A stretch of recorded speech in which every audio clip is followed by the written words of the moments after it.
அண்மை செய்தியாக பார்த்து வருகிறோம்.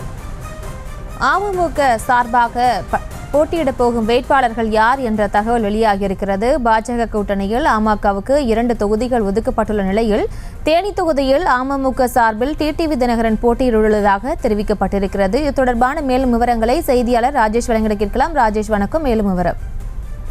பிரியங்கா வணக்கம். ஒவ்வொரு கட்சிக்கும் உத்தேச வேட்பாளர் பட்டியலை நியூஸ் தமிழ் கள ஆய்வு செய்து வெளியிட்டு வருகிறது. அந்த வகையில் அமமுக பாஜக கூட்டணியில் இடக்கூடிய அம்மா மக்கள் முன்னேற்ற கழகம் டிடிவி தினகரன் அவருடைய கட்சி, அந்த கட்சிக்கு 2 தொகுதிகள் ஒதுக்கப்பட்டிருக்கிறது. இந்த 2 தொகுதியில் யார் யார் வேட்பாளராக போட்டியிடப் போகிறார்கள் என்ற தகவல் நமக்கு கிடைக்கப்பட்டுள்ளது. அதன்படி திருச்சி தொகுதியில் அமமுக சார்பில் செந்தில்நாதன் என்பவர் போட்டியிட இருக்கின்றார். இந்த செந்தில்நாதன் யார் என்று நாம் பார்த்தால் திருச்சி மாநகர மாவட்ட கழக செயலாளராக இருக்கிறார். அதாவது அமமுகவில் திருச்சி மாவட்ட செயலாளராக அவர் பணியாற்றி வருகிறார். அது மட்டும் இல்லாமல் திருச்சியிலே அவர் கவுன்சிலராகவும் தற்போது இருந்து வருகிறார்.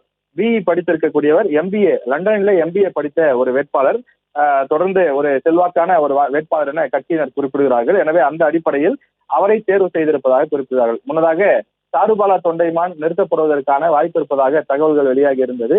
ஆனால் கட்சி தலைமை பல்வேறு பல்வேறு ஆலோசனைகளுக்கு பிறகு இவரை தேர்வு செய்திருப்பதாக நமக்கு ஒரு நம்பகமான தகவல் கிடைக்கப்பட்டிருக்கிறது. அந்த அடிப்படையில் வரக்கூடிய நாடாளுமன்ற தேர்தலில் அமமுக சார்பில் போட்டியிடக்கூடிய வேட்பாளர் செந்தில்நாதன் என்ற தகவல் கிடைக்கப்பட்டிருக்கின்றது. MBA படித்திருக்கக்கூடிய இவர் இந்த தேர்தலில் அமமுக சார்பில் போட்டியிடுவார் என்றும் குக்கர் சின்னத்திலே போட்டியிடுவார்கள் என்றும் தகவல் வெளியாகி இருக்கிறது. ஏனென்றால் குக்கர் சின்னம் அவர்கள் தேர்தல் ஆணையத்திலே விண்ணப்பித்து பெற்றிருக்கிறார்கள். எனவே அதிலே தான் அவர்கள் போட்டியிடப் போகிறார்கள். திருச்சியை பொறுத்தவரையிலே ஏற்கனவே அந்த தொகுதியிலே அதிமுக வேட்பாளர் நிறுத்தியிருக்கின்றது. அதே போல திமுக கூட்டணியை பொறுத்தவரையிலே மதிமுகவிற்கு அந்த தொகுதி ஒதுக்கப்பட்டிருக்கிறது. மதிமுக பொறுத்தவரையிலே வைகோ அவர்களுடைய மகன் திரு துரை வைகோ அவர்கள் போட்டியிடுகின்றார். அதே போல தேனி தொகுதியை பொறுத்தவரையிலே அம்மா மக்கள் முன்னேற்ற கழகத்தினுடைய பொதுச் செயலாளர் டிடிவி தினகரன் போட்டியிடுவார் என்று தெரிவிக்கப்பட்டுள்ளது.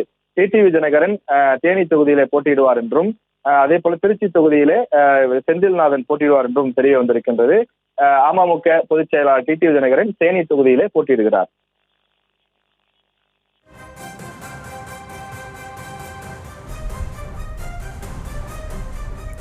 விவரங்களுக்கு நன்றி ராஜேஷ். செய்திகளை உடனுக்குடனும் துல்லியமாகவும் தெரிந்து கொள்ள சப்ஸ்கிரைப் பண்ணுங்க.